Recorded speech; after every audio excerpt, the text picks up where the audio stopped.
Oui. Et on arrive maintenant à creuser. Creuser, creuser. On a beaucoup parlé sur les rocs, creuser, creuser, creuser sur les rocs.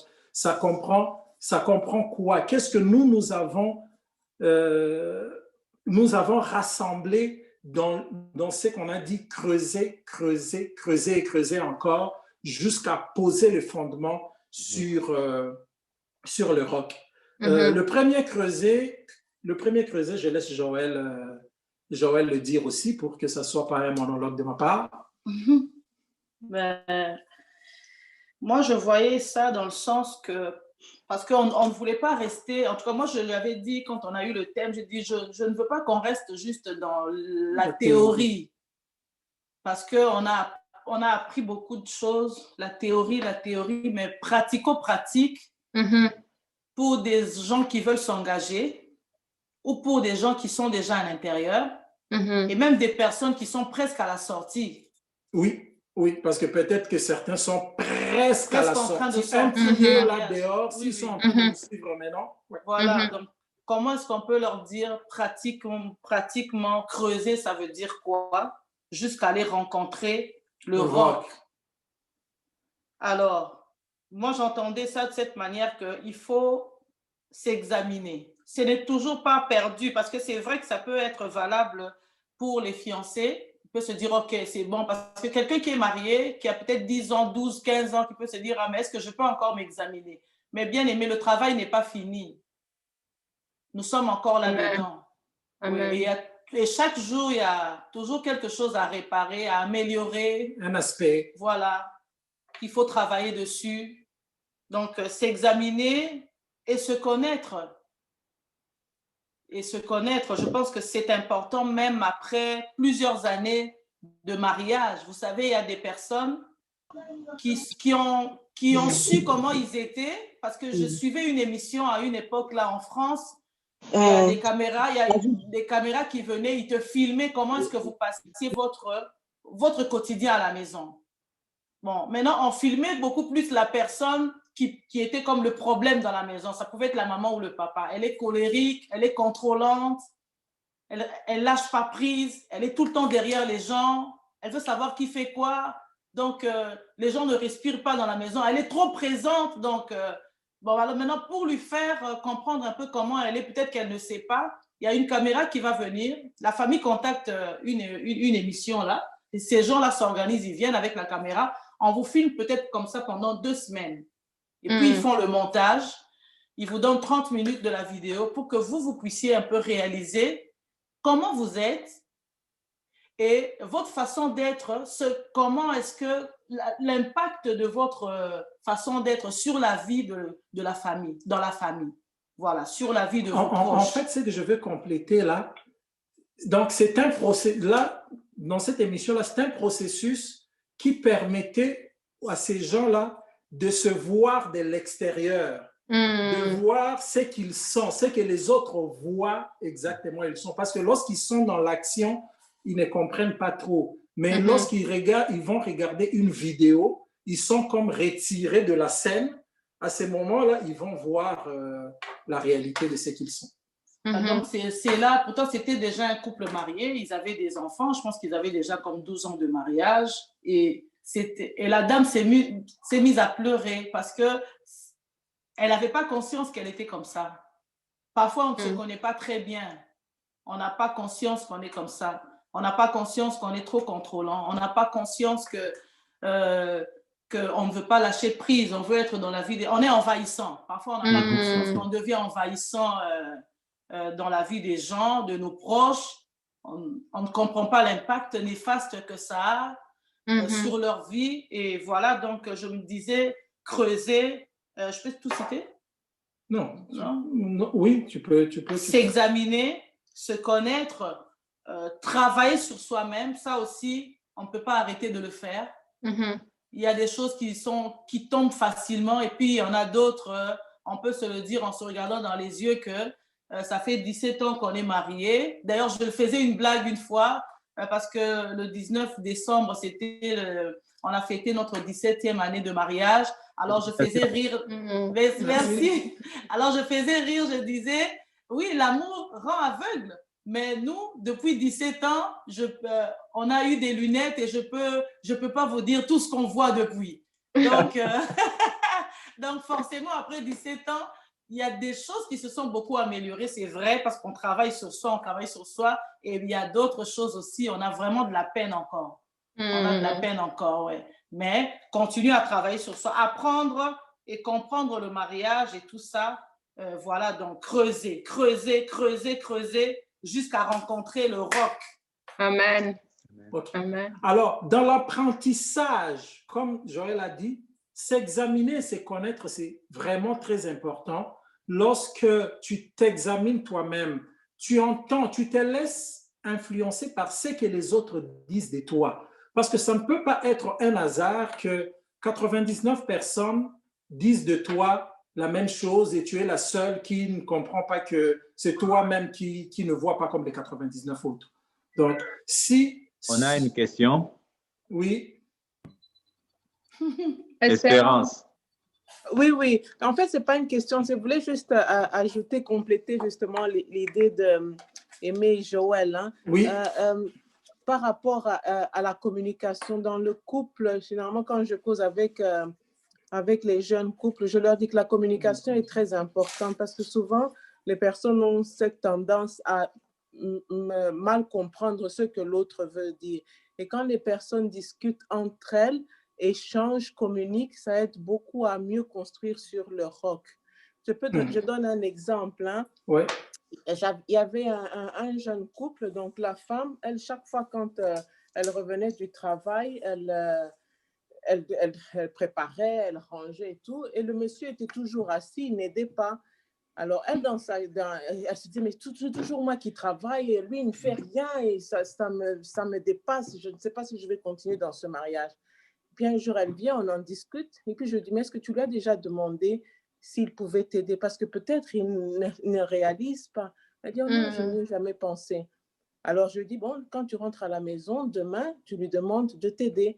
Alors, elle a servi la table, et puis le monsieur était assis, et puis elle lui dit, chérie, est-ce que tu peux m'aider à débarrasser parce que je me sens fatiguée? Le monsieur dit, ah oui, bien sûr, je vais t'aider. Et en fait, il avait envie d'aider, mais comme elle ne s'était jamais exprimée, le monsieur trouvait que c'était tout à fait normal pour lui de s'asseoir, il tenait compagnie. Donc, en fait, c'est pour dire que la communication est aussi très importante pour pouvoir construire sur ce roc-là. Voilà, c'était juste ça que je voulais ajouter. Merci. Exact. Merci. Exact. Tu as vraiment, Espérance, merci. Tu as vraiment mis le point, si je peux dire, le doigt sur le problème. Et par rapport à cela, je vais te dire, je ne fais la publicité de rien là, mais je voulais quand même montrer Espérance ceci. Les hommes viennent de Mars. Oui, et les femmes viennent de Vénus. J'ai lu le livre. Exact. Donc, ça, c'est le premier point, qu'on soit chrétien ou pas, dans la connaissance de soi-même, dans l'examen de soi-même, les connaissances qu'il y a, par exemple, dans un livre comme ça, c'est les connaissances générales, juste parce que nous sommes différents, hommes et femmes. En termes de comportement, je donne un exemple, en médecine, on sait dans la société, lorsqu'on fait des études, on sait que les femmes consultent plus que les hommes.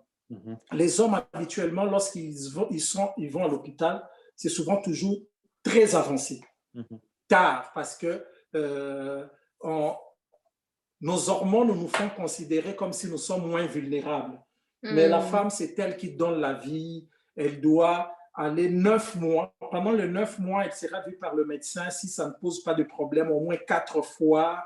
Si ça pose des problèmes, ça va être presque deux fois presque chaque semaine. Si ça pose des problèmes les derniers mois. La femme, c'est celle-là qui va rester avec l'enfant très facilement. Elle va dire, ah, mais l'enfant fait la fièvre ou n'est peut-être pas bien. Donc, très rapidement, elle demande de l'aide. Mais les hommes, souvent, on demande de l'aide très rarement. Ça, je parle de la santé. Je parle de la santé. Mais des fois, ce n'est même pas pour la santé, pour autre chose. Dans une famille où les choses vont mal, dans un couple où les choses vont mal, la première personne à parler en dehors du couple, souvent, c'est la femme qui va en parler à d'autres personnes, à ses amis ou à ses, je peux dire, responsables, si elle est chrétienne, ou bien à ses collègues. C'est la femme qui va d'abord en parler, souvent. Mais l'homme, même lorsqu'il va rencontrer ses amis, il a des problèmes à la maison, il ne va pas en parler. Souvent, les hommes viennent en parler vraiment lorsque le fil veut se couper là. Tu vois, lorsque le fil devient très mince et ça veut se couper, qu'il commence à te dire, ah, mais tu vois, demain lundi, là, Joël a décidé de prendre ses choses et partir.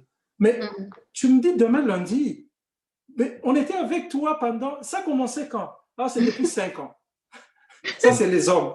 Mais tu vas voir que entre-temps, Joël en avait déjà parlé pendant les 5 dernières années, en avait parlé aux gens pour chercher de l'aide, et que l'homme considérait toujours, ah non, elle parle beaucoup. Les femmes, elles parlent beaucoup. Et puis, des fois même, les hommes, nous énervons là, des fois pour rien. Donc, s'examiner, c'est connaître, travailler sur soi-même, apprendre et comprendre le mariage. Donc, des livres comme ceci, des modèles et la communication, comme nous avions dit. La communication, c'est vraiment la base. Et dans ces livres, les hommes viennent de Mars et les femmes de Vénus. Tu lis ça, tu es femme ou homme, tu te retrouves, tu en ris même.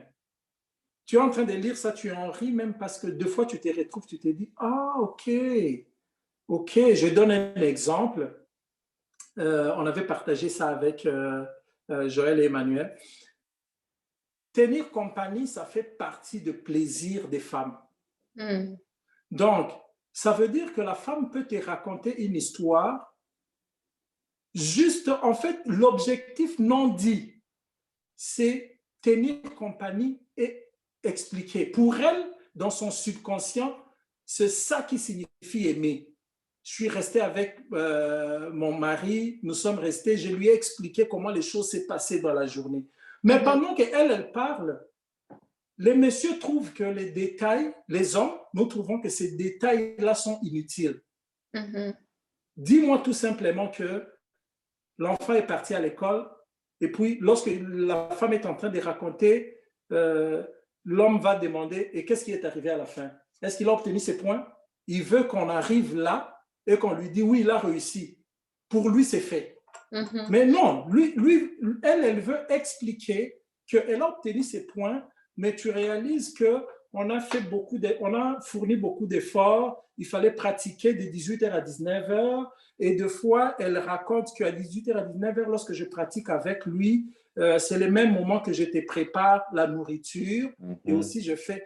Mais cette explication-là ne veut pas sous-entendre que tu as dit que moi je ne m'occupe pas, toi tu fais 2 choses à la fois. Ça ne veut pas dire ça. Ça veut juste dire que je veux partager. Mais nous, les hommes, nous allons réagir par rapport à ça en se disant, donc tu me dis que je ne m'occupe pas. Donc ma réponse sera, bon, tu veux que je rentre comme moi je rentre à la maison à 18h, tu veux que ces jours-ci, je rentre à la maison un peu plus tôt pour t'aider, mais ce n'est pas ce qu'elle a demandé. Et ça, sans la communication, ça donne vraiment beaucoup de problèmes. Donc, creuser, on a vu, creuser. On arrive maintenant, lorsqu'on creuse. Donc, est-ce que quelqu'un peut creuser, comme on dit, pelleter dans la neige, creuser sans jamais atteindre le roc? Oui, si on creuse mal. Si on a la force d'un enfant, j'avais dit au début que le mariage, c'est une situation des personnes matures. Si on est encore immature, on va prendre effectivement la pelle des Dollarama, des jouets, et on ne pourra pas creuser. On peut déplacer du sable, mais on ne pourra pas creuser. Donc, lorsqu'on creuse, les gens matures, qui savent communiquer, qui se sont examinés, qui se sont mis à se connaître, qui ont travaillé sur eux-mêmes, qui ont appris à comprendre le langage du mariage. C'est quoi le vrai roc? C'est quoi le vrai roc?